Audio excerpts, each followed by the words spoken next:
It's the 50th anniversary of Star Trek, so we're going to talk about Star Trek Beyond here on the Will West Show. Knock, knock, open up the door. It's Will!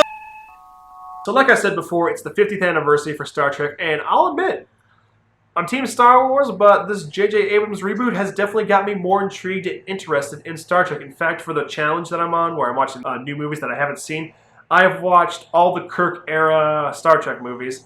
And yes, the rumors are true. All the odd ones suck, and all the even ones are A-okay in my book. Especially Wrath of Khan. But anyway, we're talking about Star Trek Beyond.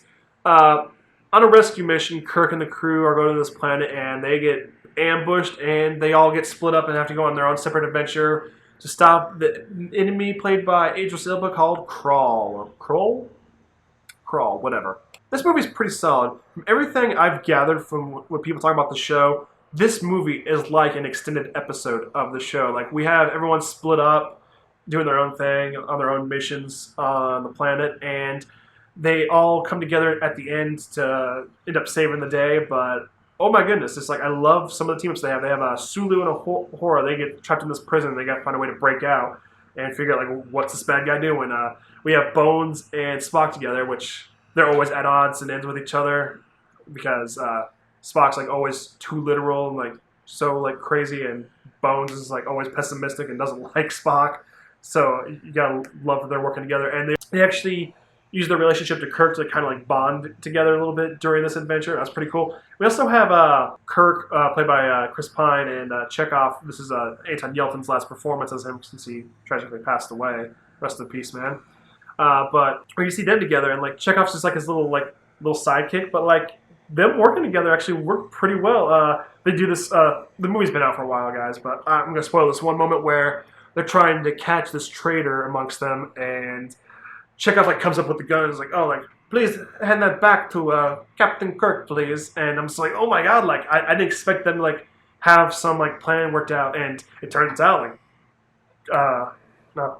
I didn't expect them to have some plan worked out to like catch this person, but like they apparently had some like body language or maybe some like looks or something they did prehand, maybe a scene before that let them know like, hey, like, we gotta get this bitch, we gotta get her. But oh my god, there's so much chemistry there. But anyway, that's what we're going to talk about. Scotty. He comes across this native of the planet who's played by the chick from Kingsman, the one with the metal legs. She plays like the white alien chick. I didn't know that was her because there's so much makeup and stuff on her, but she kicks a lot of butt. Apparently she's been working on this ship from years ago in this new Kelvin timeline. It turns out to be an Enterprise ship that you can use to get back home to the space base. Speaking of the space base, they have this cool effect where it's almost like an MC Escher, yeah, I think it's MC Escher. They make this space base that almost looks like an MC Escher painting, like the effect they use to make this town look so awesome. It's so impractical, but sure, in this universe, in this continuity, they have something to explain, like how they can do this and like how gravity works in this thing, because it looks awesome. It's a great effect, and it shows us that we don't have to keep going back to Earth for Star Trek. Anyway, Idris Elba's character, Kroll, he's after this artifact that will help him get his revenge on Starfleet, and that's all I will say. But the reveal about what's up with him actually is kind of cool and kind of clever for this timeline, because so far we've had Benedict Cumberbatch, which I didn't mind, but I know a bunch of other fans were not pleased with that, and we had Nero, and besides that cool sounding name, very forgettable. He was a little bit upset because he time jumped to the past, and he thinks he's still in the future and going nuts, whatever. But no one's really stood out so far. I'll say this one was pretty solid, but yeah.